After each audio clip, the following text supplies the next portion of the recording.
Brandon, how are you? I'm doing exceptional, to be honest with you. This year has been immensely successful so far. So, last few months, I know it's actually been since 2024 since we last caught up. So, Yeah. every year I sit down at the end of the year and I really do a big reflection on where I want to go as a person, as a coach, a educator, whatever it may be. And this past year, I actually really pulled back. I stopped doing a private mentorship that I was doing with other coaches themselves, and I've really just went all in on one-on-one coaching, which is my bread and butter. But honestly, everything I do in life, whether it be studying or it be looking to research or it be, going to mentorships, or I'm actually traveling out. I have a 12-hour road trip in about 2 weeks to Texas because I'm going to be seeing the guys from SNA. So I'm going to see Eric Helms in person. I'm going to see Clint. You know what I mean? I'm going to see all these guys in person. So I'm very excited to be able to meet them. Everything I do is essentially just to become a better coach. And I've had a lot of very influential mentors in my life that have really taken it to a different level. They've been book writers or authors, or they have been group coaching and they have very large platforms.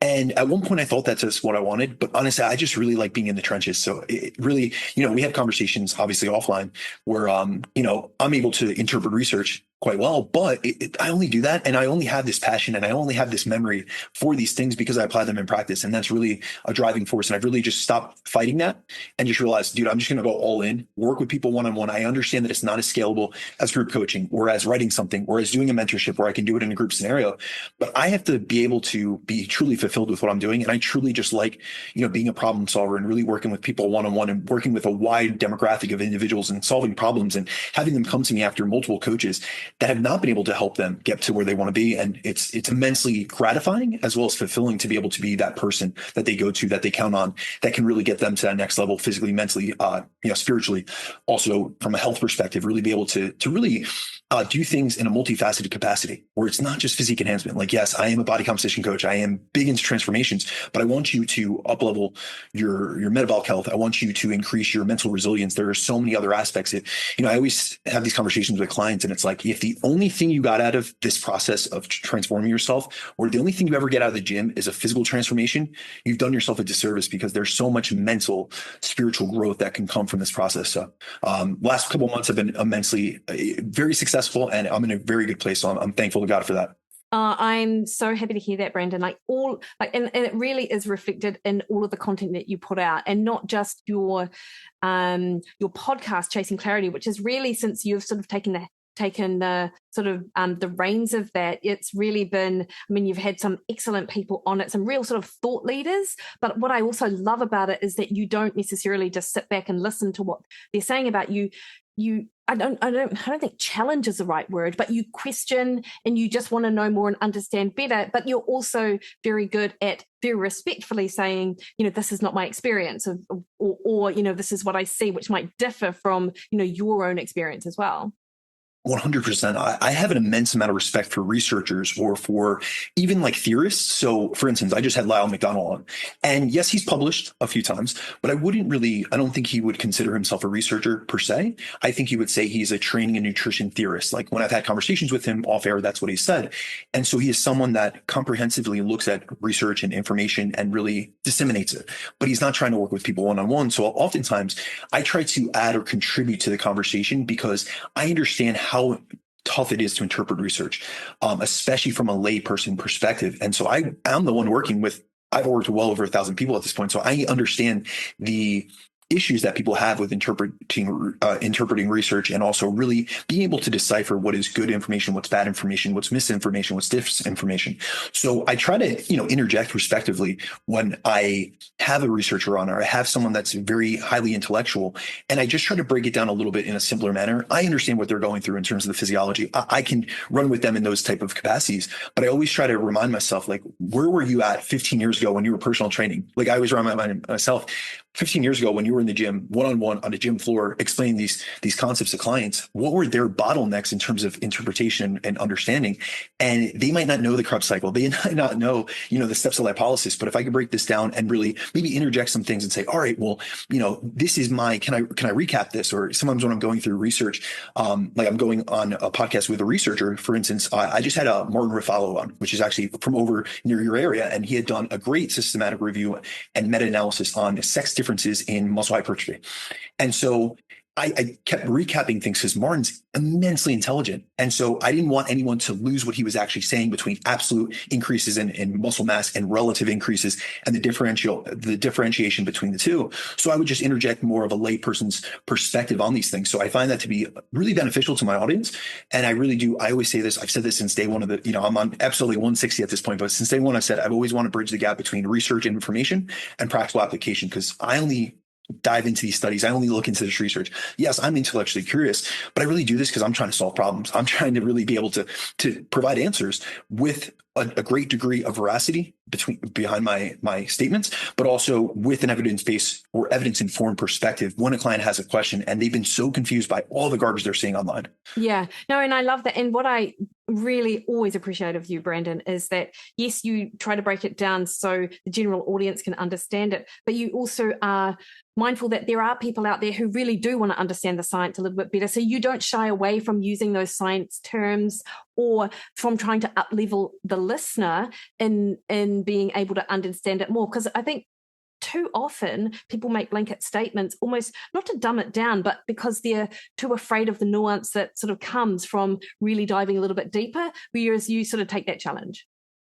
Absolutely. I think I try to thread a line, essentially. I'm trying to kind of walk a tightrope between, I always think coach and speak client, but at the same time, I do have some high level clients. And so I work with other coaches. I interact with many people that are on a high level themselves.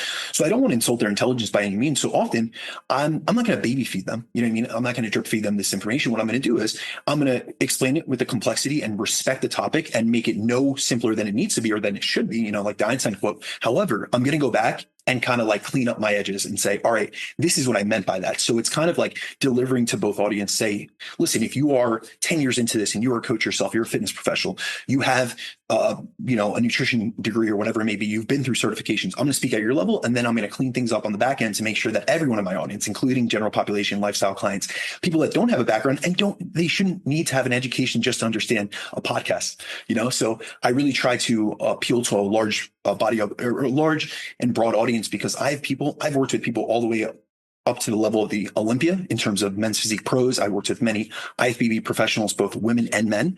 And then I also have lifestyle clients that are business professionals. They hardly have time to sleep, let alone to understand science. So it's like, I'm trying to cater to a lot of different people. And a lot of times people have told me, and I get this feedback from mentors where they're like, listen, you need to pick a niche, you need to pick a target demographic. And I do. Sometimes I'm at odds with that, but at the same time, I know that I've been able to learn so much because I've learned from so many people I've worked with in terms of the clientele that I work with. It's such a wide demographic. And then also, I really like the fact that I have a large skill set because of that experience working with such a wide demographic. I get so many questions fielded to me. It's funny. My partner, Jean, is actually the COO of a coaching company on her own right, and she's a great coach. And when I tell her some of the questions that I get, sometimes I'll read them out. She's just like, I've never heard anyone get these type of questions, but it's because I attract a much different audience than she does. She has it's a very niche demographic that she has, whereas I've worked with everyone you could think of. So it keeps me on my toes, to say the least. Oh, for sure. And I appreciate that, because I've been told many times in my career that I'd be more successful if I just sort of really dialed in one particular audience and spoke to that audience. But I personally would be not stimulated by it, and I wouldn't be interested enough to do that. So that's why I've, a little bit like you, although I think you're a bit smarter than I am, have to go, I like to, I'm curious, and so I go and learn stuff, and I have posts which might seem sort of random if you're a 40-year-old perimenopausal woman looking for fat loss advice, and I'm over here talking about sulforaphane and this other sort of compounds that help us detoxify, but that's the thing that fills my cup. So if your cup is filled, then you're going to be a better coach and mentor to other people. 100%. Yeah. And Brandon, one of the things I'm super excited to talk to you about today, like a particular topic, is of course spot reduction. It was just all the rage in the magazines, probably like in the 80s, in the 90s. Like when I was a youngster, I think I was about 13, I did something called Rosemary Conley's hip and thigh diet. So it was a particular diet. I dieted with my mum. It's how we bonded as we grew up. I would never suggest any mother and daughter do this now, but it was fine for us. And it is essentially a diet that was geared towards clearly losing weight on women's problem areas, hip and thigh. And then, of course, as I grew and I, got interested in the area and, studied, etc., I realized that spot reduction was a myth, as I understood it. Of course, you blew that out of the water last year on your podcast when you were like, actually, spot reduction is a thing. So, and I get these questions a lot about how do I particularly lose fat on my stomach? I never seem to lose it on my butt. So can we sort of kick off with, first, in your words, like what exactly is spot reduction and why traditionally, after the likes of the Rosemary Conleys, the 80s, have we thought spot reduction is a myth? All right. So if you were, say you're out in the audience, I encourage you to do this. If you're to look up spot reduction, most sources, you do it on Google, you're going to see that they're going to say that this is a theory that you can target and lose fat in a specific area of your body through exercise. And it's going to be very plain like that. Targeted fat loss through exercise. However, how I define spot reduction, it's a little bit different, and it's based on what the most recent data indicates. So I believe a better interpretation or a better definition of spot reduction in terms of spot reduction that can actually occur would be most appropriately defined as the potential to lose body fat in specific areas by combining resistance training for that specific area with cardio after it. And we'll get into the mechanisms later on. But really, when it comes down to it, resistance training would help mobilize fat from that target area and then increase blood flow to that region so that we can take stored fat from that region and break it down into free fatty acids, which can then be transported into the mitochondria of a muscle cell, a fat cell, or a muscle cell, a liver cell, a heart cell, one of those cells that can actually burn fat for energy, and will be burned off for energy during cardio. And when I go back to your other secondary question, which is why has this been traditionally considered a myth? It's because, to be honest with you, many of the early studies on this topic did not find that spot reduction occurred. However, there are considerable limitations in many of those studies. And this is a big thing that I have because I do work in the trenches. And then I'm not that person just reading the abstract. I'm going through the entire study, the methodology. I'm going through the limitation section, all these things. And so when we really look at a lot of those early studies, because we have research dating back to, I believe, 1965 on this topic. So we're talking 60 years of research at this point. And so there's a large body of evidence. However, many of those early studies have only tested one type of exercise. So they would test things like just doing sit-ups or doing an activity with an arm to compare it to the inactive arm. And, a really prominent study, the first study that actually found that spot reduction didn't exist, or the first one to say that it was a myth, was actually looking at the dominant arm of tennis players. And in this case, they didn't find that spot reduction to occur, yet I wouldn't expect it to. And so although I'm more open to the concept of spot reduction based on the new data that's come out, I don't believe, and I'm going to say this very upfront since the beginning, I don't believe that you're going to sit up your way to a slimmer stomach and leaner midsection. So I want people to realize it's multimodal. The second limitation is in many of these studies and many of these study designs, they've mobilized fat, but they didn't follow it up with lower intensity exercise to oxidize it. So many of the studies that you look at that have disproven quote unquote body fat, and that's really not what research does. Research doesn't prove anything, to be honest. It puts us in a better direction, and sometimes it disproves things, but at the same time, it's really just giving us better hints and pointing us in the direction of a better interpretation of a topic.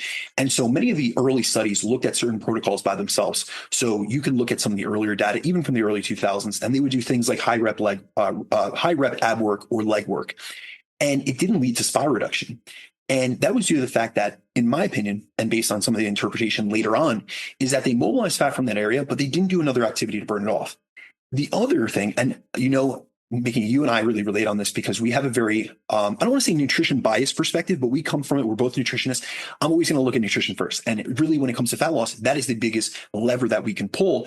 And a major limitation that is in the majority of studies is that, or at least the majority of studies that has not seen spot reduction, is there's no dietary control. So this confounds their results, as we know that many people will engage in what's referred to as compensatory eating when they enter a training intervention. So in many cases, this could cause the subjects in these studies to go into a calorie surplus, which would negate their ability to lose fat, regardless of what type of training they're doing. So I think that if someone is going to achieve spot reduction, they're going to need to combine resistance training for that area that they're looking to target, and then they have to combine it with cardio to burn the fat that's been liberated. And then they will also have to keep their diet dialed in to ensure they maintain a calorie deficit. And that's why a lot of the information that's been put out, we don't see spot reduction, or this study disproved, the concept of spot reduction. If you really were to go through the methodology, you would see glaring holes. I just think a lot of times people will take what's in an abstract, or they'll take something that, a popular media source will post something, and people run with that information without really digging in further. Yeah. And I guess they're not understanding the process the way that you've just sort of outlined for, in order to see changes. It's not just doing a million bicep curls or tricep or, tricep push downs or whatever to get rid of your bingo wings. It's actually it's the exercise itself plus the cardio or the aerobic work to utilize the fuel that's been liberated. But then also it's the diet to make sure you're not eating back the fuel that you've just sort of lost. Absolutely. Yeah. Okay. So it's interesting, isn't it? Because I was thinking about what you said with the tennis player. Like, you wouldn't expect a tennis player to have a more toned, dominant arm compared to the other arm. Is that what you said? Yes. So one of the earliest studies, so I believe it was a study in 1971, and this was the first study. So just to be honest with you, it's funny because we often see things come and go in this industry. We could say this about ketogenic diets. We could say this about protein intake. We could say, there's been errors where fat is good and then fat is bad. And we kind of go, there's a lot of dichotomy within this industry. We see things swing. The pendulum essentially swings from side to side. And what's interesting, if you go back to the first two studies on spot reduction, first study is in 1965, the second study is in 1968, I believe. Both of them actually found spot reduction to occur. However, then in 1971, they had a tennis player study. And essentially what they did was they took tennis players and they analyzed like the circumference and like the thickness of the sub-Q fat on their dominant serving arm and then their non-dominant arm. So the arm that they were using most frequently in their sessions. And their initial hypothesis was that the active arm would have less body fat than the inactive arm. However, what they actually found was there wasn't a difference in actually sub-Q body fat or sub-Q fat between the arms. What they did find was the serving arm, the dominant arm that was actually being used, was more muscular. And so this was like the first study to quote unquote debunk the idea that using a muscle directly causes fat loss in that area. However, let's think about the intervention. There was no intervention. This was observational. First and foremost, they were looking at tennis players that were already using these things. We have no dietary intervention. We have absolutely no other exercise intervention. So it was just, hey, you play, you're a tennis player. This is what you do day to day. Now we're going to look observationally to see your right arm versus your left arm, your dominant arm versus your non-dominant arm. There's no intervention. So I think that kind of is, we have to think about 50 years ago. Obviously, research methodology was different, but I think that really spurred the belief that spot reduction did not occur. It wasn't possible. And here's my whole thing. I understand. I debunk a lot of myths, whether it be on podcasts or through content. And I don't want anyone to be essentially fooled into thinking things that may be possible that they aren't. So that's why I have a 10-year career in supplement industry. You rarely will ever hear me talk about supplements because most of them don't do anything, to be quite frank with you. However, I always like to keep an open mind to things. Not so open that my brain's going to fall out, but open enough to say, hey, if there is an intervention that done correctly can improve the outcomes for my clients, I have to be open to it. And I'm always open to new research, new information, and changing my beliefs. And I'll tell you, if we go back just a few years ago, I would have told you spot reduction didn't exist. This wasn't a question that I received often, but when clients ask me, I told them that. So someone out here might have worked with me 5-10 years ago. I told you that spot reduction didn't occur because at that time, the data that I was aware of did not indicate that. However, this interest in this topic, I put out a podcast last year and it really spurred from, I had a specific client, his name's Grant, and he was getting ready for his 50th birthday. And now Grant had established, he has a wellness company in Canada, a very large wellness company. And he was in very good shape up until his early 30s. And really for about 15-year span, he just poured everything in his life into this business to build it up to the greatest capacity possible. And I can relate to that, running my own business myself. I can relate to that because I work with so many other people, but really he sacrificed his health. He sacrificed his fitness in the process of building a business. And so there were components about his physique that he was uncomfortable with. He had a little bit of a body image issue and specifically his lower back fat. And so he had come to me and over the course of about a week or two or one or two check-ins, essentially, he had brought up the fact, he brought it up one time and just said, hey, I really don't like this unsightly like fat in my low back. And then, the next week he kind of like really expressed himself. He said, listen, when I was younger, I didn't have this. This actually makes me really self-conscious. I don't want to take off my shirt. I'm getting in really good shape from the front. And we were planning on doing a photo shoot. So I said, listen, Grant, I'm going to dive back into the research on everything I could think of, because I was already using what I would refer to as stubborn fat protocols with him. And it wasn't getting to the point. And now we're talking about him being, we're talking about different interval training, things like that. And so I dug back into things, and I have a huge database on client case files. Whenever I've had a problem, I put the interventions that I utilize, whether that be supplementation, dietary, that could be the lab work analysis, the specific blood test that I pulled with them, all these things. So I always have references that I can go back to. And I dug into everything I could on this topic, and I realized, wow, if I am to resistance train and actually get some high intensity exercise into that low back region. So specifically, I would have him do body weight back extensions to warm up. I'd have him do weighted back extensions and then go right to the cardio machine. I also utilize him being in a fasted state about an hour prior to that. So it was in the system. It's binding those alpha adrenergic receptors. So it's going to put the brake on the brake to fat loss. So alpha receptors are essentially, inhibitory receptors, which don't allow fat to be liberated from fat tissue. And so we were using all these different things, but I was making sure that he was doing that in the morning fasted. And then also, if he trained his abs or he trained his low back in a session itself, and I obviously program all of his sessions, so I'll know those days, he was going to do cardio immediately after. So throughout that, and Mikki, I would love to be able to send you a post on his actual transformation, because it's immense. Yeah. We got him into the best shape of his life, and he was 50 for that photo shoot. And he looks absolutely incredible. And here's the thing. If you were to just look at his after photos, you would say, oh, this guy doesn't have a problem with low back fat or with love handles. However, I have his before picture included in that transformation. And it is, honestly, I don't want to say astonishing, but it's to the level of it's surprising how much back fat that he lost. But it was through utilizing a very strategic approach. I looked at the research. I dug into things. I trialed it with him. And we also did it for an extended period of time. And he was already in a calorie deficit. So these are all things we have to think about, a priority principle, essentially. So calorie deficit first. We were already resistance training. We were utilizing cardio, but it wasn't in the timing, the specific order that would induce or potentially induce spot reduction. That's really why I got spurred to do this. I've used this with many other clients. I've used it on myself when I did a photo shoot prep this past fall. And so I've seen it work for myself. It's not to say that every single person it's going to be applicable to, but it is possible. So we have to stop saying this doesn't exist when there is literature that disputes that. Okay. And are there any sex-based differences that you've come across, Brandon? So I haven't seen any specific sex-based differences between the two in terms of the research that we actually have on spot reduction. If we look at the biggest difference between men and women, it would actually be essentially in how they distribute body fat itself. So if we were to look at the research, there's two papers that we'll go through at some point in this podcast. One was done on women and one was done on men, and we see it in both of them. However, there's the main difference in how fat is stored does come down to sex differences in body fat distribution. So women and men distribute their body fat differently, meaning they tend to store and carry fat in different regions of their body. So if we look at women will, females have what's referred to as a gynoid body fat pattern. And so that's also referred to as the pear-shaped distribution pattern, where they store more of their fat in their lower body, including their hips, their thighs, and their glutes. And since women preferentially store fat in their hips, thighs, and glutes, the fat that they store in these areas is subcutaneous fat, which is advantageous from a metabolic health perspective, as gaining subcu fat rather than visceral fat is why women are able to maintain better metabolic health at the same or even higher body fat percentages than men. So that's the upside for you ladies out there. However, there is a drawback. I always say this, for every gimme, there's a gotcha. And so the drawback of women's body fat distribution pattern and their propensity or higher likelihood for adding subcu fat is that women tend to have a greater density and amount of alpha receptors, which we were just talking about, in their lower bodies, which are the type of adrenergic receptor that puts the brake on lipolysis.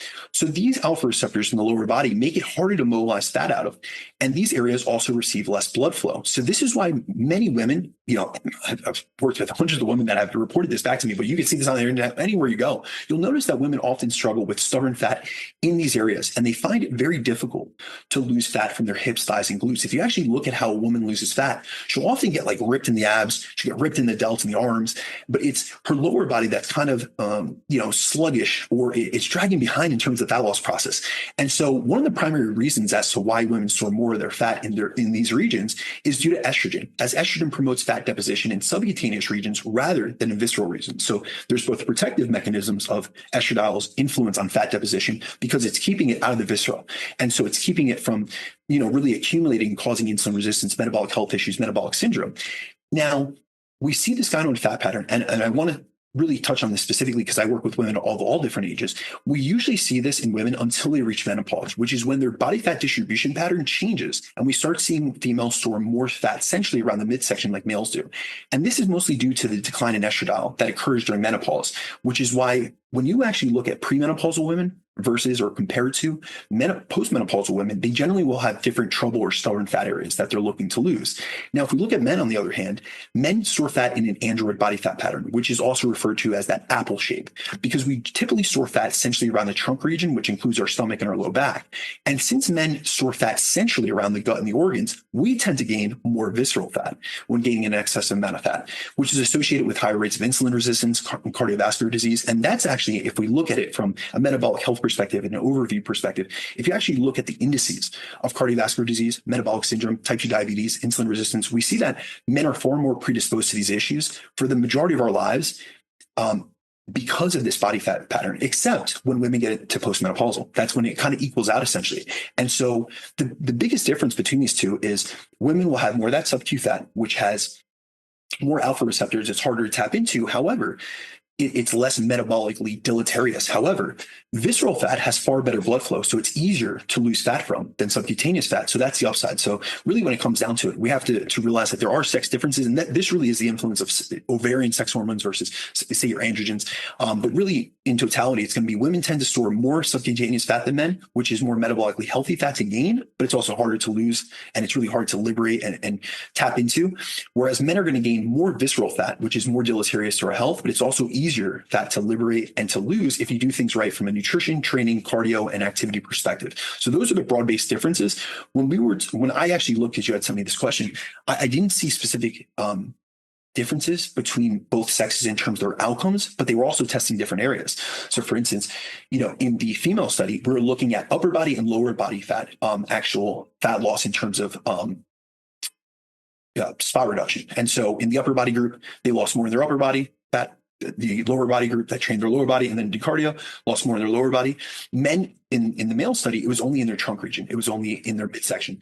And so at this point, I think that we need a lot more data to really differentiate whether there are specific sex differences in spot reduction, but I do know that there are sex differences in stubborn fat. And so that would be another thing or another factor to take into consideration. Yeah, nice one, Brandon. And those alpha receptors that you mentioned in the stubborn fat areas, did they diminish post menopause as well? So do we lose those receptors, or is the activity less? Like, what's the go there? Because obviously estrogen is, or not obviously, but I imagine estrogen is related to those alpha receptors. So your density of alpha and beta receptors are based on the region in which your body. So I've never seen data that has indicated that they actually change over the life course. Yeah.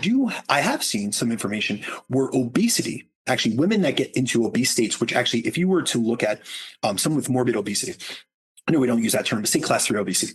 A lot of women, they will actually change their body fat distribution pattern. That doesn't mean that they automatically lose fat in their lower body and then gain it in their upper body. But what we'll see is they start getting more central adiposity, they start increasing visceral fat. And that's really due to the fact that if their lower body has already, say, hit its maximum fat threshold, essentially, or they're kind of topped out, they're going to other areas to store body fat. Now, in that case, there are women. So if we look at alpha receptors, maybe I should explain this. So let's go through alpha and beta receptors first, so the audience understands, and then I can give you some indications as to some of the other research. So we have two different types of adrenergic receptors, and these are receptors that are found all around the body. They're in our fat tissue, they're in our heart, they're in our skeletal muscle, they're in our brain. And there's multiple types of these, but the main ones are the beta-2 and the alpha-2 adrenergic receptors. And these are the two types of adrenal receptors that are found in fat cells. So when it comes down to it, we have two categories. We have beta receptors, which are the stimulatory receptors, meaning when they get binded to and activated, they increase lipolysis and thermogenesis. And essentially what they do is they allow for fatty acids to be mobilized out of fat cells to be burned off for energy. Then on the other hand, and this is what we've been referring to, are the alpha receptors. So I want you to think about the alpha receptors as the brake on the gas. So it's putting a brake on lipolysis. And really what alpha receptors are they're inhibitory, meaning when alpha 2 receptors are stimulated and activated, they act in an inhibitory manner where they limit lipolysis and they blunt the mobilization of fatty acids out of the fat cell. So if you can't get fat out of a fat cell, you can't go through the first process to get into the actual, fat loss physiology. So really what we have is we have a 3-step process. We have lipolysis, which is getting fat out of a fat cell. So fat, when you have stored fat, it's in the form of a triglyceride.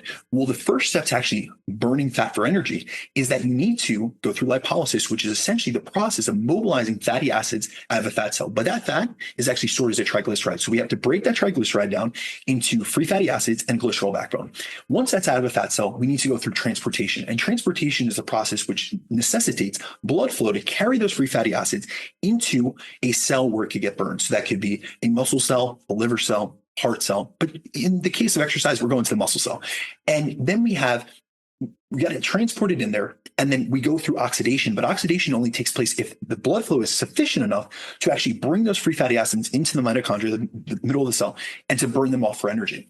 And so if you have a high density, a high amount of alpha receptors in a specific region, like women have a much higher propensity or a density of alpha receptors as compared to beta receptors in their lower body, meaning that it's harder to get that first step of the lipolytic process done. It's harder to get stored fat out of those fat cells and that adipose tissue to actually be burned off for energy. Now, there is some research that indicates, now, if we look at the broad body, if we look at normal weight women, we're going to see that they're going to have far more alpha receptors in their lower body as compared to their upper body. And men are going to have more alpha receptors in their abdomen than they are in their lower body. And this is why we see these differential fat patterns, especially not only fat patterns from a visceral and subcutaneous fat perspective, but we also see fat loss being more difficult in different regions. So for instance, a woman will get lean from the top down. She'll get very lean delts, lean arms, lean stomach. She'll have a 6-pack at a much higher body fat percentage than a man will. And a man will lose fat from his legs will be shredded, his calves, his arms, his forearms. But then we get down to like the chest fat and then also the low back and the abs.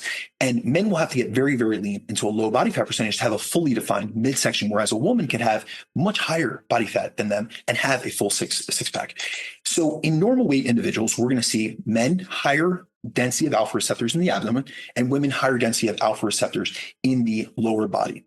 However, when we look in the case of obesity, there is some research that indicates that women will actually increase the amount of alpha receptors in their abdomen. So now it's going to make they're going to get stubborn fat in their midsection, but it's only in extenuating circumstances of extreme obesity. And so really when it comes down to it, we're seeing not only men and women store body fat differently due to the influence of different hormones. For instance, estradiol is going to, preferentially deposit body fat in the lower body, whereas testosterone actually has an influence on storing, if it's in excess, and storing fat viscerally.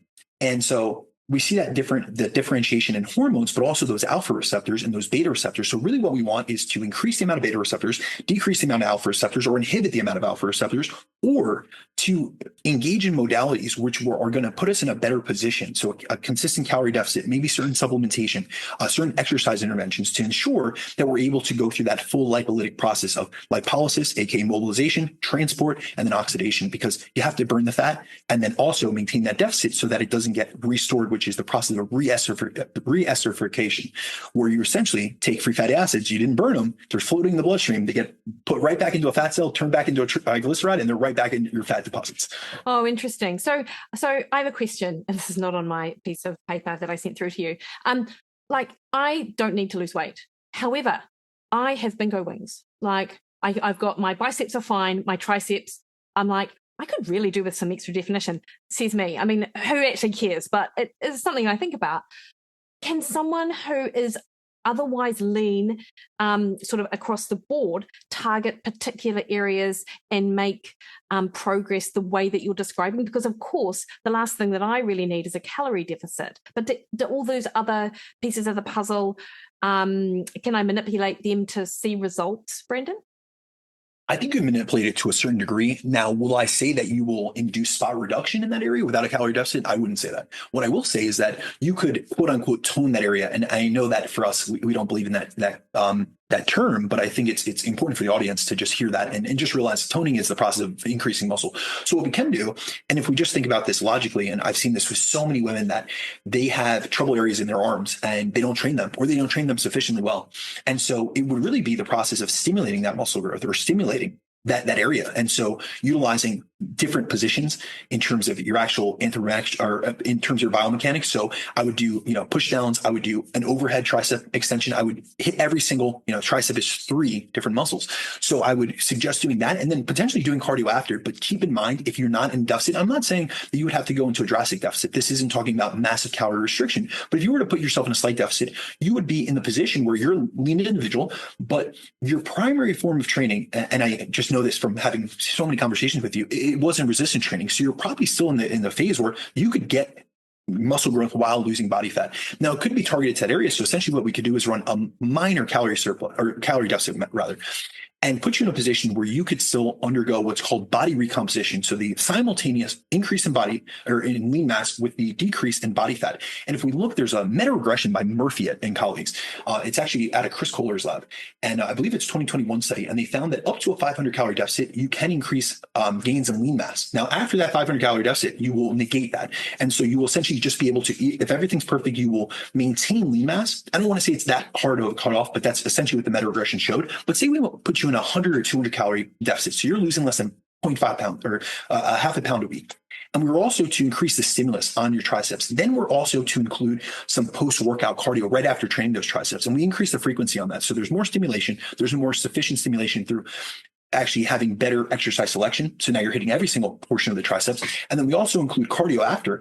And for someone like yourself, potentially we would do some, utilization of caffeine, which is going to help with beta receptors. It's going to activate those beta receptors because it's going to increase catecholamine release. And catecholamines are the neurotransmitters or hormones that actually bind to these alpha and beta receptors. And then we can also put in conjunction with yohimbine, which would actually block that. It's an alpha 2 antagonist. So it binds that alpha receptor and blocks it from catecholamine, or it inhibits catecholamines from binding and activating those receptors. So now I've put essentially a mechanism, I've put caffeine in the system, which has increased your ability to accelerate fat loss. So you're getting more lipolysis in that region. Then I've also put a brake on the brake, essentially. So I've inhibited the inhibitor by blocking the alpha receptor. So now you're not getting as much of a blockade, essentially, on that lipolysis. So yeah, I think it is possible. I think that it has to be, we would have to go about it very specifically. Yeah. And I love hearing how your brain sort of works through that problem. I wonder as well, Brandon, like if I think about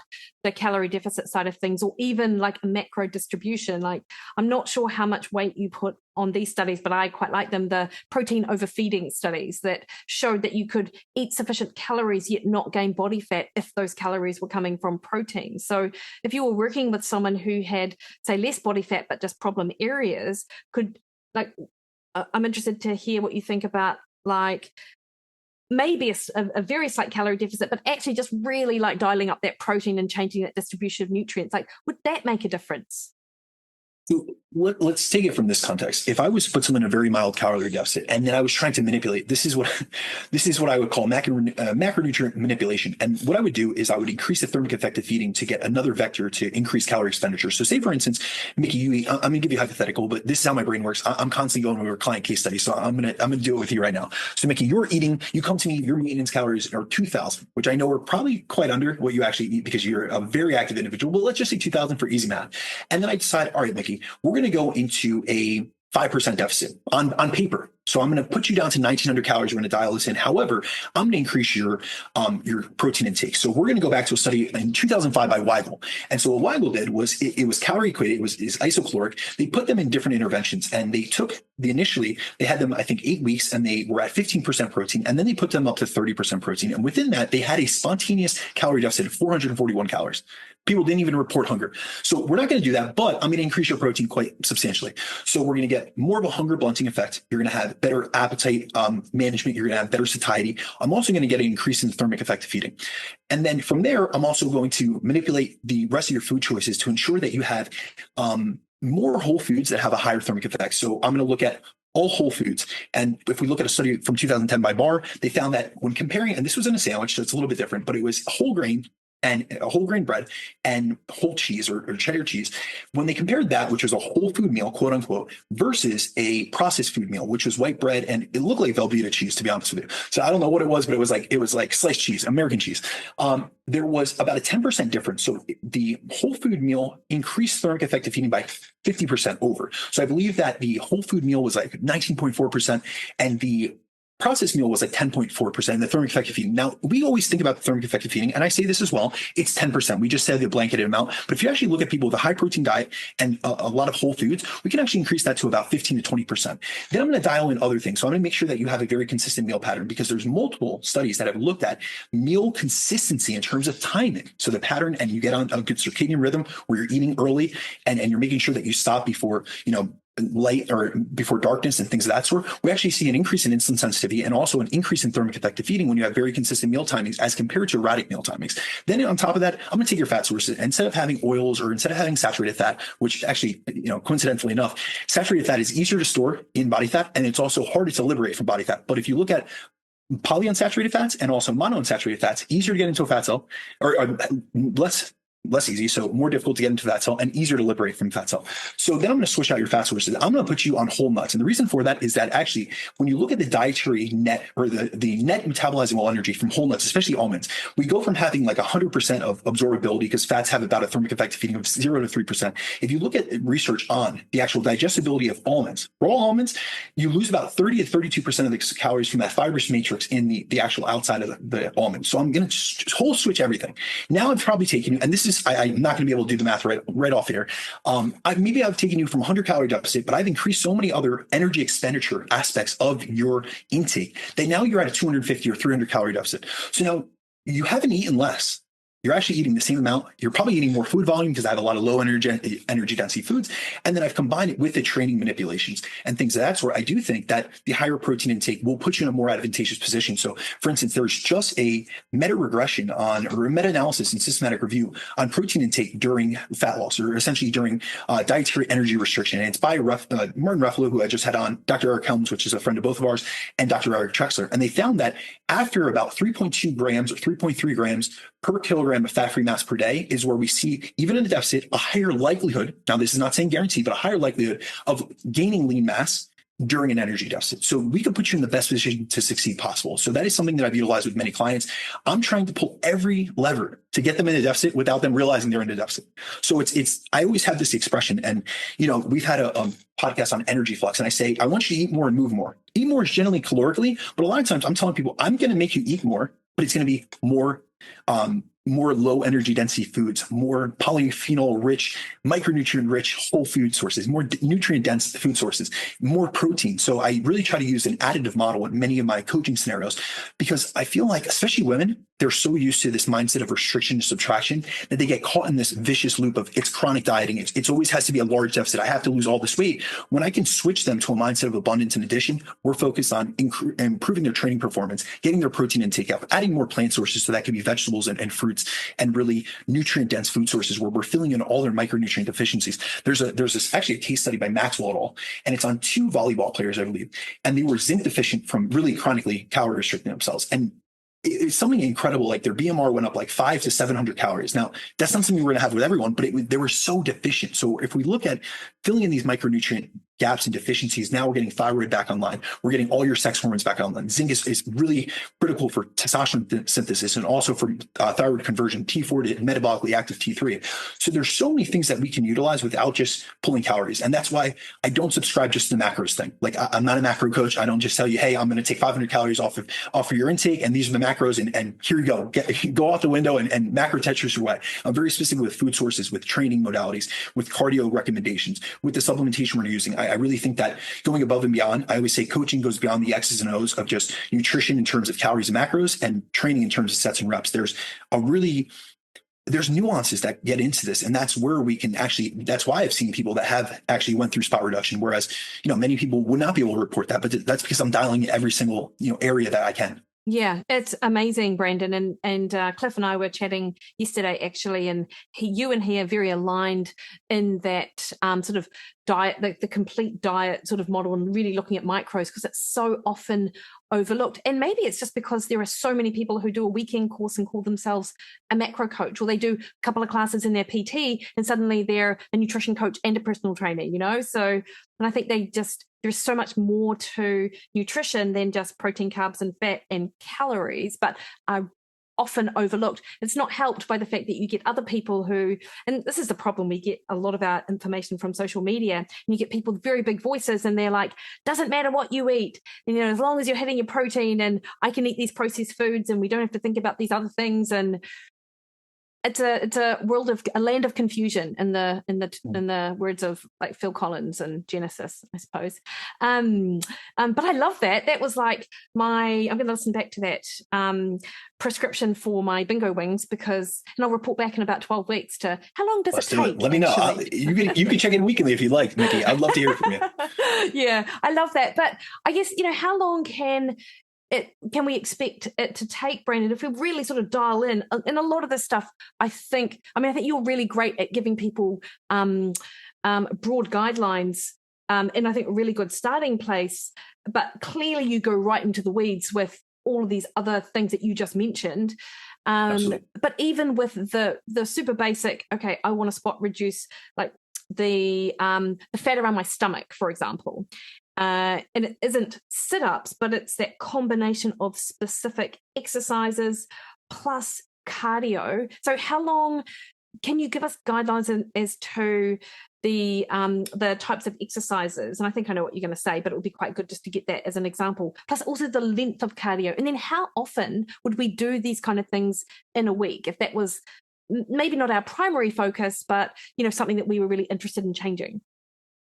Okay, so I'm going to give you the interpretation that I have on how someone would structure training, and that's based off the current literature that we have. And then I'm also going to give you my practical applications, because really when it comes down to it, we're not in a research study, we're not in a metabolic ward. I'm working with people in the real world. So I've really had to take the information that I've been able to gather, apply it in practice, trial it. And there's been times I've made mistakes, and I've done it every single day, like some of these studies do.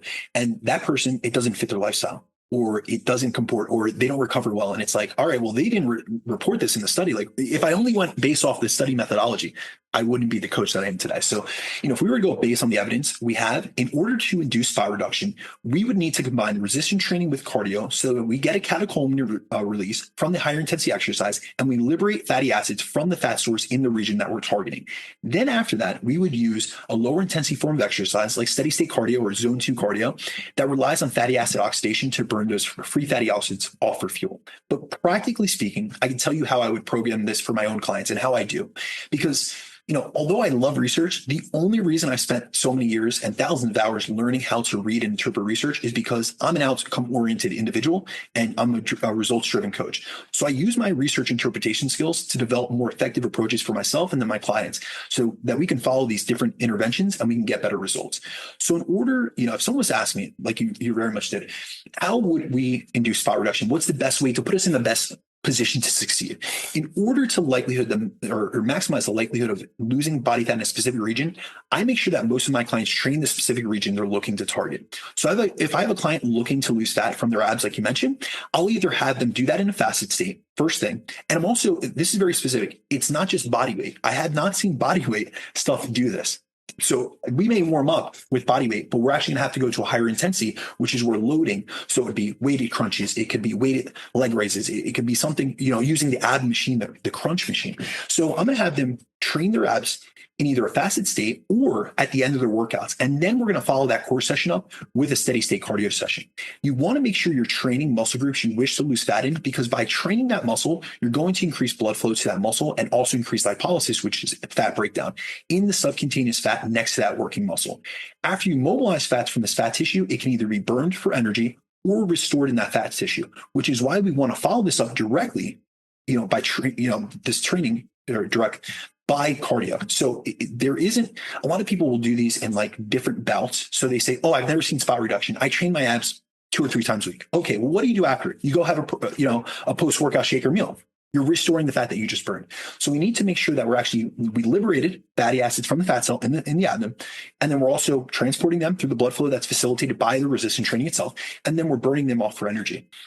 Now, the reason I specifically think that cardio modalities, and we go back to the research in a little bit as to how they actually initiated spot reduction and the evidence that we see. But I think that the reason why there are some interventions that just look at resistance training and they don't find spot reduction like by itself. So just doing, say, arm, they have some that's just bicep training, but they don't see spot reduction in that area, is because I don't think that resistance training is enough of a stimulus to not only mobilize fats, but also to oxidize them, because it's a higher intensity form of exercise, which burns mostly glucose for energy. And it also doesn't burn as many calories as cardio does. Whereas low intensity steady state cardio burns more calories per minute than resistance training does, and also relies on fatty acids for fuel. So by doing cardio right after a resistance training session, we can burn off the mobilized fatty acids before they get re-esterified back into fat tissue. Now, the caveat to all of this, and this is really something that I have to put forward as a coach and to really give sound information, is that you need to make sure that you're maintaining a consistent calorie deficit while combining resistance training and cardio, so that you'll be in a state of negative energy balance, where you'll be losing fat consistently and not restoring or regaining fat, so that this allows you to continue improving your physique over time. And that's a really fundamental component, because like I mentioned at the start of this podcast, many of these spot reduction interventions that found spot reduction, quote unquote, to be a myth, they didn't do anything with their diet. And so we can't dispute the fact that they didn't have dietary recall, they didn't have dietary records, they had no dietary intervention. So a lot of these people could have felt, and a lot of these individuals in these studies were untrained. And we see in such a large body, or such a large preponderance of the evidence, that when someone exercises, a lot of times they reward themselves. And so now if they went from, say, maintenance calories, they're, just eating, isocalorically, and then they increase their calories, it doesn't matter what you do. If you don't have your diet dialed in, you're not going to lose body fat. And maybe in that region, you're losing body fat, but you're just restoring it, later on that evening. And so it's very important to combine the resistance training for that particular body part, following it up by cardio right after, which is why I say something for the abs, I've done it in a fasted state. The lower back, I've done training for it in a fasted state. But also another intervention that I've utilized is that I've used training that area. So say it was your triceps. We could do triceps a few times a week, maybe 3 or 4 times a week, because most of these studies, these interventions, they train the target muscle group around 4+ times a week. So I would say 4 times a week, we'll train. It could just be 3 to 6 sets. So something that's going to be very, it's not going to be time consuming, but it's going to be a stimulation of that. We can even use, say, shorter rest intervals. We can almost look at it as like we could do a circuit. So maybe 3 exercises, 2 sets of each, and we just go through it on a circuit on your triceps. And then we follow it up. We take a couple minutes, get some water. Now we've mobilized those free fatty acids. They're being transported through the blood flow that's increased. You're going to get a pump. And then from there, then we go and do cardio after. So that could be at the end of your training session. So I've had clients train their abs or their low back after. I've had women do, say, lighter glute bridges in high reps to really get a burn in that area. Oh, nice. And we've targeted glutes through that modality. Or it's just been the regular training sessions where that has been one of the final exercises. So they've done hip thrusts, or they've done glute kickbacks, or they've done abs. It's already programmed in their schedule. And I generally like to see this done 3 or 4 times a week. Now, I will tell you this. The most dramatic transformations, this is not a recommendation for everyone. This is my coaching practice that I'm putting my coach hat on. The most dramatic transformations I've seen in spot reduction, or actually really tightening up this area. And now when I say this, it's almost like a body recomposition effect.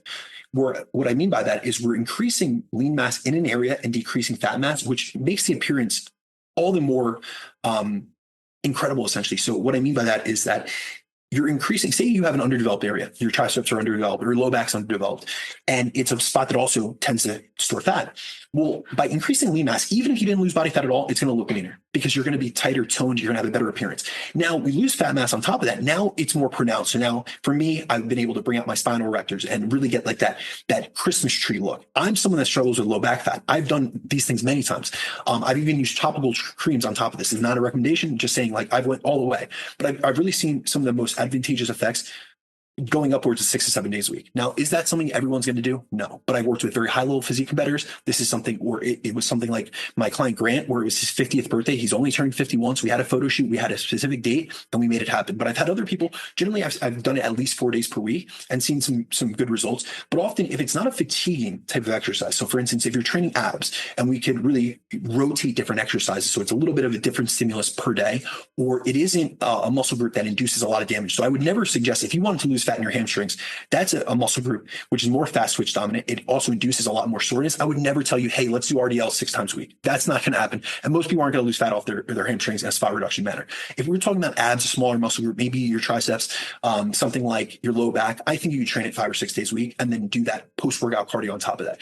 And duration is really going to depend on the other vectors in your program. So how large is your calorie deficit through nutrition? Because I take a multimodal approach to nutritional interventions. The first thing I always do is I set the calorie deficit through nutritional modifications and manipulations. So that's always my primary thing. I want to get an effective calorie deficit, but usually I will actually make it smaller than I actually intend to in the totality. I will adjust nutrition first, but then I'm going to increase energy expenditure. So I'm decreasing energy intake, I'm increasing energy expenditure, and that could be through cardio. So intentional formal cardio, that could be through steps. So we have to look at all components. So I don't want to put out something like, to get this done, you have to do, every single day ab work for 10 sets and then, 5 or 10 sets, and then you have to follow by 45 minutes. I can tell you what it says in the literature, but I have taken this on a client by client basis based on how large is their deficit, what is their rate of loss, how much fat do they have in that region? Is it just something like a little bit of that extra that for some guys that I've worked with that are more physique focused, photo shoot guys, fitness models, it's like the last little bit on the bottom of their stomach. Yeah. And it's like, all right, that's not going to take a ton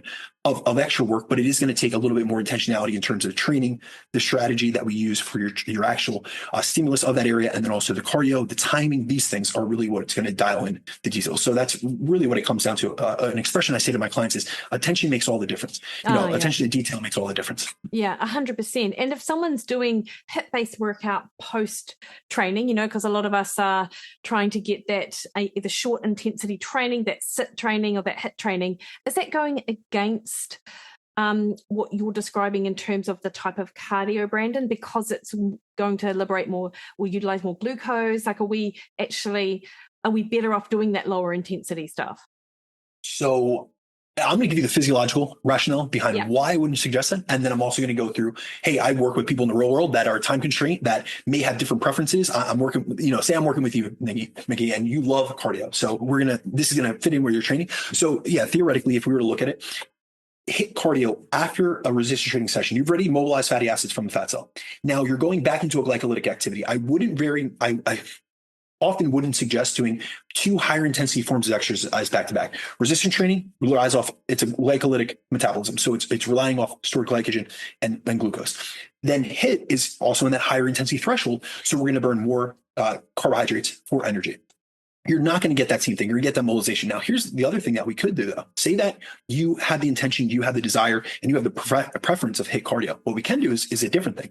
We could separate that out and we could say, all right, you're going to do a little bit of training for a specific body part. So say you're doing your abs, we're going to do a little bit of training for that. And we're going to make sure that you actually stimulated that tissue. Then you're going to go do HIIT session. So you didn't do a full resistance training session. You haven't completely depleted glycogen, but you've depleted a little bit in that region. You've increased fat mobilization from those abdominal fat cells. Then we're going to go do a few intervals, but not excessively, because you've already done some higher intensity exercise. Maybe you do 5 intervals, over a 10-minute session. And so say we go 15 seconds on, it would be like 90 seconds off or something of that row.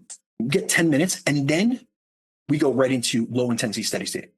So you've increased that mobilization. We've gotten it from the actual area. Now the issue is, and the reason I haven't, not an issue with it, but theoretically it wouldn't work as well, is that if you actually look at aerobic training as compared to resistance training, aerobic training increases whole body lipolysis. It's not specific to the region. So and actually if you look into fat loss physiology on women, they actually pull more fatty acids. First and foremost, women will mobilize more free fatty acids. But controversially enough, you'll hear people say women burn more fat for energy. They don't, though, because if we look at a gram per gram minute based on energy expenditure calculations of women due to being smaller, having lower energy expenditure due to just smaller body mass, also less peak power and things of that sort, they're actually probably burning less grams of fat per day than men. And so during exercise, women will preferentially utilize, in comparison to carbohydrates, they're going to utilize more fat for energy at low and moderate intensity cardio. Once we get to a higher end, they're going to use carbohydrates for energy.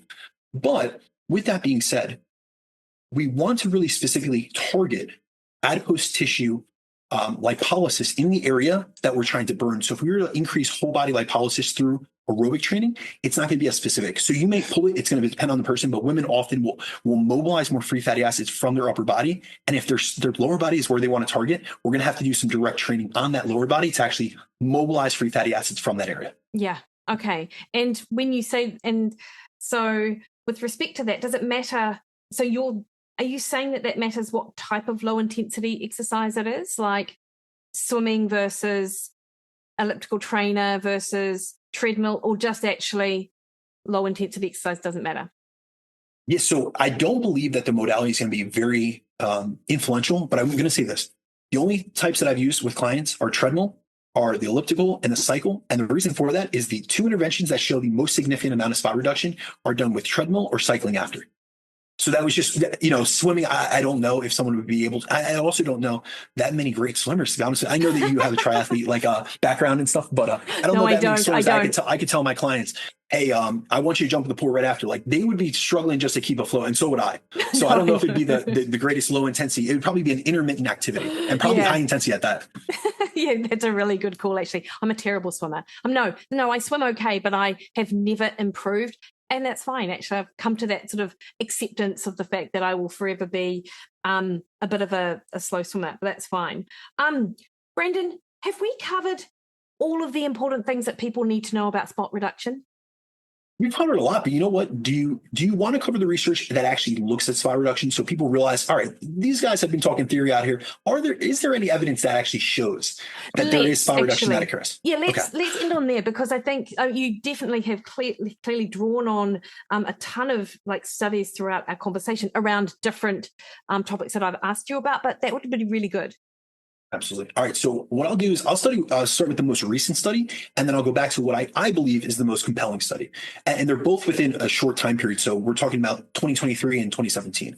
So in the most recent study on this topic, it's a 2023 randomized control trial. And this is in males. So they took overweight males who were an average of 43 years old, and they split them up into two groups. And the reason I'm actually giving you demographics of the actual client population is because a lot of times most of these studies are done in obese individuals, first and foremost, and then also in very young individuals, which are like college age. So, often it's not applicable because these guys are out a semester in college. They're young. They're able-bodied. These are guys that are in their mid-40s, essentially, probably have kids, probably have a family, but they put them through this intervention. And they divided them up into two groups. And one group did cardio plus ab training 4 times per week. So they did 2 forms of exercise. So that's the big thing that I keep going back to. And each session, what they did was 27 minutes of treadmill running, followed by weighted ab training. But this wasn't just any ab training. It was actually a very intensive and long ab training session. And between the treadmill session that they did and the ab training routine, each of those 4 sessions per week took 84 minutes. Now it was essentially like an interval for their abs. So they did, torso trunk rotations. They did ab crunching machines. These were weighted, and they would do 4 sets of each exercise with actual rest intervals in between. So just like we would train resistance training, it was very similar in terms of how they actually train their abs, which another mistake, a lot of people kind of train their abs like they would just like a calisthenic exercise. They kind of just do body weight, high rep. They're not really looking to induce progressive overload and get better over time, stronger over time. This is a big difference. And this is something I utilize with my clients where I'm like, listen, you got to get stronger over time. If you're doing something and you're not feeling a stimulus and you can do 100 reps of it, this is not going to get you spot reduction, nor is it going to get you development in that region. So that's just a little caveat. Now, the other group acted as a control, and they did treadmill running for 45 minutes 4 times per week. And the reason why we have 27 minutes in one group and 45 minutes in the other group is because they wanted to make sure that each group burned the same amount of calories per session. So in totality, each group trained 4 days per week and had their energy expenditure, aka the calories burned, matched between sessions. And this is really important because if we're looking at fat loss differences between groups, we need to ensure that the deficit is matched. And they had them stay at maintenance calories. So the deficit is going to be created by their exercise intervention. Now, at the end of 10 weeks, their local fat mass was measured by DEXA. And both groups lost body weight and body fat. But with the cardio only group, they lost more total body weight. But if you actually look into really down into the charts and things, you'll actually see that was actually due to losing more lean mass. They didn't have a stimulus to actually maintain tissue. Whereas the ab training plus cardio group lost more total fat mass. However, that ab training plus cardio group lost a significant amount more fat mass specifically from their abdomen, where the cardio only group did not lose any fat mass from their trunk. So if we think about this, not only is this evidence for localized or spot reduction, but it's also going back to that theory the information that I was giving you about. Cardio in and of itself, aerobic training, it's whole body lipolysis. We do not choose where we're liberating fat from. Whereas with the actual intervention of actually resistance training, their abs, they did lose fat from that area because we're mobilizing fatty acids from there. Now, the second study, which is a little bit older, it's a 2017 study. It's by Deep Palumbo and colleagues. and they took physically inactive women and divided them into two groups. Now, one group only resistance trained their upper body each session, and then they would follow this upper body training session with 30 minutes of cycling. The other group only resistance trained their lower body and followed each lower body session up with 30 minutes of cycling. And then what they did was they volume equated the study. So each group trained the same amount of days per week and trained using the same total training volume. One did it for their upper body, one did it for their lower body. And this was an 8-week intervention. They were told to maintain their normal diet. So keep in mind, their normal diet with the inclusion of this actual intervention, they were inactive previously. So this would have increased energy expenditure because they were doing both resistance training and cardio. And so would put them into a deficit. However, when we actually look at like the results, both groups lost the same amount of weight. So you would think to yourself, all right, did this do anything? It did. The upper body group experienced a greater reduction in their upper body fat mass than in their lower body fat mass. And they also gained a bit of lean mass in their upper body. Whereas the lower body group lost more fat mass from their lower body than on their upper body. So it was targeted to the area they actually trained, but they also saw a significant increase in their lower body mass. So they essentially experienced body recomposition in both groups, but it was specific to the areas that they trained. So the group that trained upper body lost fat and gained muscle in their upper body, whereas the group that trained lower body lost fat and gained muscle in their lower body. And this would be due to the fact that during resistance training, they mobilized more fat from the areas that they were training. But after these sessions, they immediately went to do cardio. And really at that point, they had mobilized fat from that area. They also increased blood flow from that area. So they were able to facilitate the transport of those liberated free fatty acids. And then by doing cardio immediately after, those free fatty acids weren't restored again. And instead they were burned off. So these are the two interventions that show, yes, fat reduction is possible, but not in the way that many people used to speak about. It isn't going to be from doing sit-ups all day. It isn't going to be from body weight exercises. You're not going to, do squat jumps to leaner booty. It is going to be through a multimodal practice where you combine resistance training of that target region you want to lose, cardio after it, and then also there has to be some type of caloric manipulation. So that could be by increasing energy expenditure through exercise. So in most of these cases, they not only did more resistance training or added in resistance training, but they also did more cardio. So now energy expenditure is going up and they're staying at maintenance calories. So they're putting themselves in a deficit. Or it could be like I referenced, I will put a lot of clients where I'll manipulate their nutrition first, then I start manipulating modalities. But I also will make the caveat here that stubborn fat protocols or spot reduction protocols are not used first and foremost. It's really when someone is struggling, because a lot of times if you have excess adiposity, you have excess body fat, we don't really know what your stubborn areas are until you get leaner. And then we notice, hey, you know what? So-and-so's upper body is getting leaner first. Her abs are dialed in, but her lower body, actually like her thighs are kind of lagging behind. We may have to do something more specialized for that. Or in the case of a lot of men, it is, their whole, their entire upper body, their whole trunk needs to lose fat.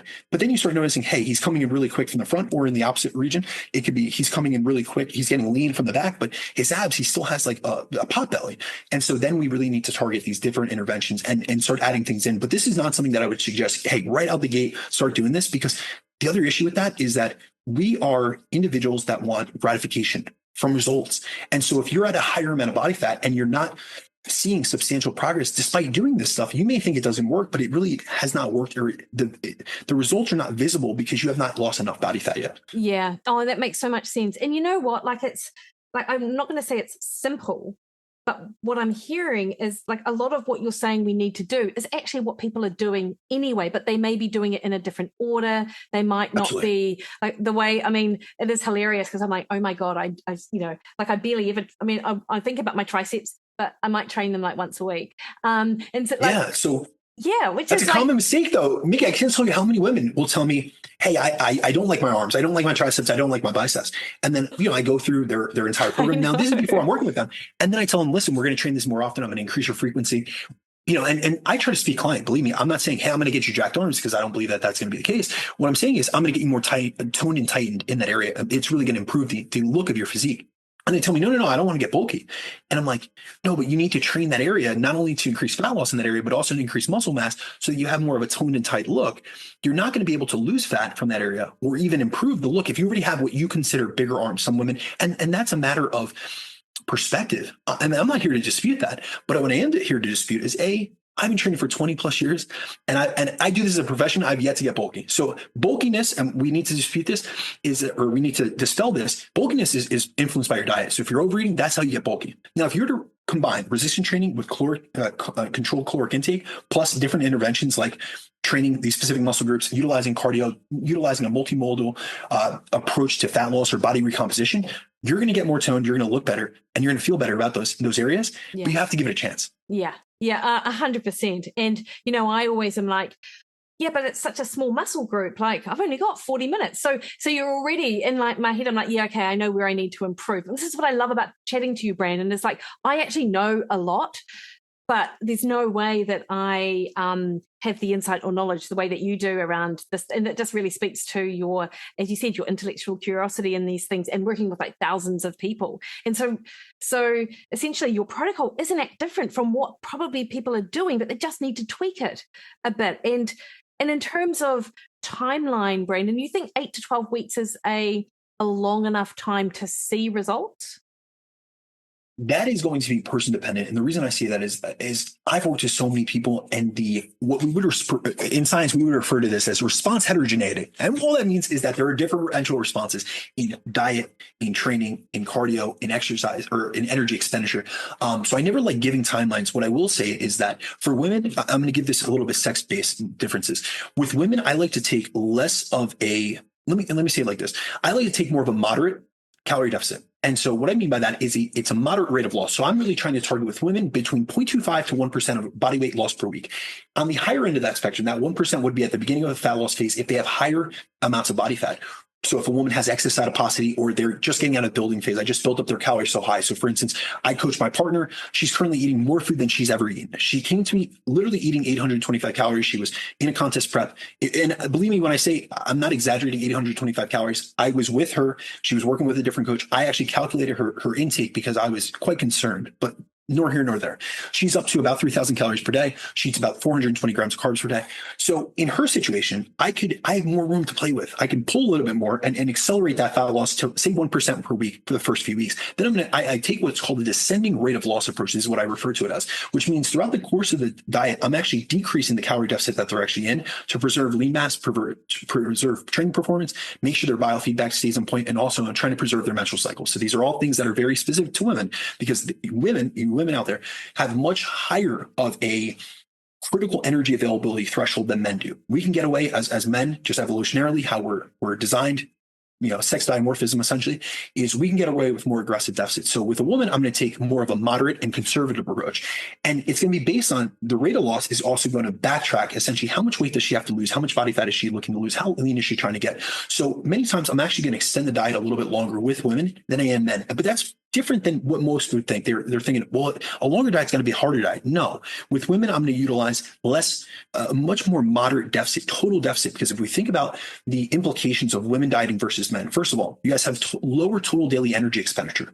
So if a woman is starting out at a maintenance calorie intake of 2,000 versus a man at 3,000, if I put them both in a 500 calorie deficit, that is like 1/17 for a man, but that's 25% for a woman. There's a differentiation between that. Women also for the same amount of cardio. So that's a big thing within this stubborn fat protocol or this spine reduction protocol is that I cannot prescribe the same amount of cardio for a woman that weighs 120 pounds as I do a man that weighs 200 pounds, because we're going to see a massive differentiation. And if you actually look at studies that look at energy expenditure equated cardio, there's about a 25 to 30% discrepancy between men and women, meaning that, say, for instance, a man was doing 50 minutes of cardio to burn some amount of calories, say 300 calories, it doesn't matter.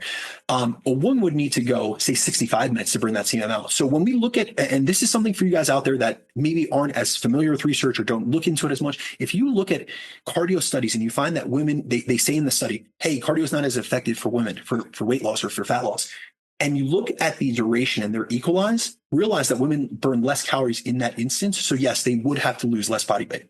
So we have to look at these things in relative versus absolute. So with that, I'm going to extend the dieting timeline, but I'm also going to be more adept or more likely to utilize refeeds, diet breaks, what I refer to as a deficit deload with women to just preserve menstrual cycle function and also help with really balancing out that autonomic nervous system. Because I find that a lot of women, I don't want to say this is an evolutionary thing, but I do think that in my experience, women are more highly stressed in today's society. They're trying to manage so many different aspects of life, whether it be a career, which 30, 40 years ago, women, were staying at home. They're not only balancing a career, they're a productive, contributing member of society. They have kids. They're taking care of, their husband. They have so many things on their plate that they're highly stressed. And so, there's so many things that we have to think about. I think with women, it would be a longer timeline for dieting. And I would utilize this towards the back end. So say a woman's going to diet 16 weeks, maybe the last 8 weeks, I utilize these interventions. With men, I generally see that they can diet a little bit shorter, probably about maybe 10 to 20% less time in totality, but I can also create a larger deficit off the bat. And they're more, I would say, probably robust to a calorie deficit. We have less interventions or stop gaps in the system. Like, we're not losing menstrual cycle function. And so there's so many things to consider. So I would say, start your process like this. Or I can tell you how I start my process. When it comes to any type of fat loss goal, your main goal and your main focus should be on energy balance. That's the most important factor to dial in. So whenever I transition a client into a fat loss phase, I take a strategic approach where I adjust one variable at a time. And this should sound familiar because that's the scientific method. Most people, I'll tell you, so many coaches, they just throw everything at the wall to see what sticks and they don't know what did what. Now, I don't believe in doing that. And so the first aspect of my clients' programming that I always modify first is their diet, as my goal is to create an effective deficit through nutritional modifications before adjusting anything else, such as cardio, their step count target, their supplementation, their training, none of those things.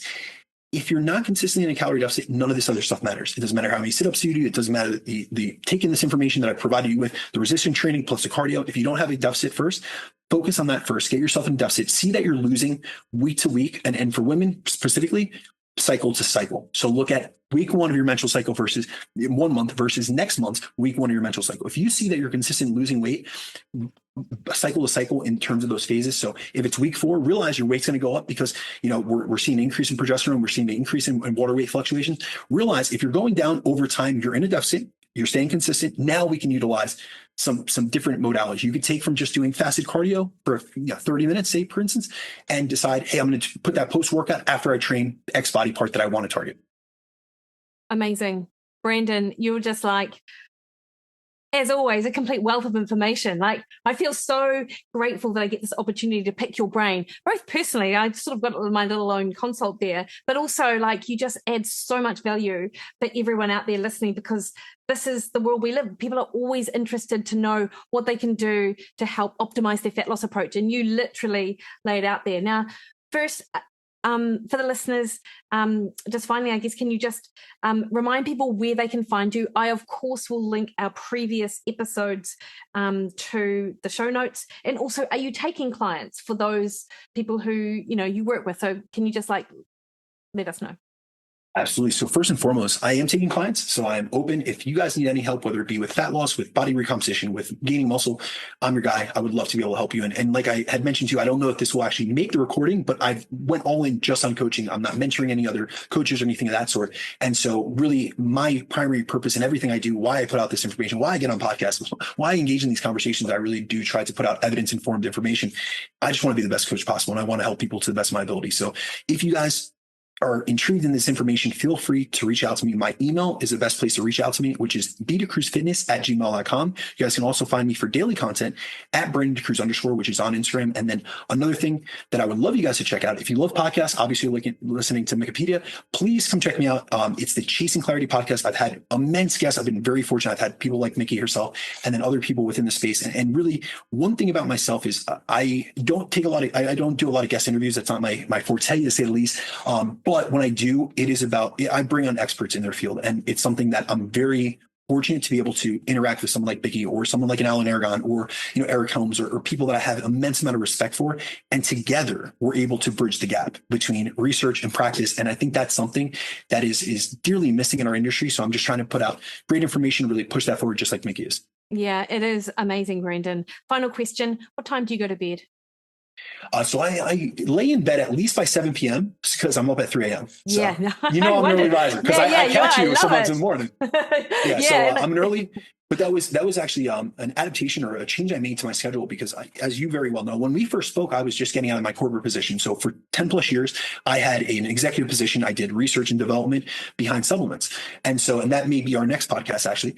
But that was my career. And essentially what I did was I had a position that was in New York. I used to have to travel immensely. And so I used to get up every day at 3 a.m. to get in touch with my international clients, do my client check-ins. I'd go to a full workday. And then in the evenings, I would check in or do my check-ins with my domestic clients. And now I've transitioned out, but I still work with about 30% of my client roster are international. So I'm working with people in New Zealand, in Australia, in Malaysia, in Bali, in UK, all over the place. It's been immensely beneficial because I've been able to connect with people all around the world. And I love other cultures and I love seeing how other people live and really getting to learn about them. So it's been the biggest benefit. And so waking up at 3 a.m., everyone always tells me, dude, you're crazy, especially people in the States are like, dude, what? You own your own business. Why are you getting up that early? But I love being able to interact with people at their own times, that they're awake. Yeah, no, I love it too. And I don't think you're crazy at all. I think you're owning the day. I love it. Absolutely.